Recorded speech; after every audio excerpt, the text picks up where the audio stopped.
Gente, com esse frio não dá pra resistir um foguinho na lareira, né? Olha isso, tá queimando tudo. Não dá pra resistir um foguinho na lareira. Não dá.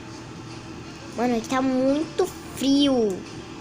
Mano, tá tipo de explosão de frio. Tipo, hoje eu não fui pra escola porque tá muito frio. Tipo, ontem eu fui, aí eu voltei toda gripada, né? Da escola, porque a escola, tipo, é fria, né? E tudo mais. E aí eu tô gripada, gente. Me perdoe por eu não gravar vídeo. Por causa que eu tô gripada, eu tenho que repousar. Aí, gente, se eu conseguir, eu consigo gravar um videozinho aí pra vocês, tá bom? Tá bom? Tá, vocês deixaram. Então, talvez eu grave o vídeo, tá bom? Tchau, tchau.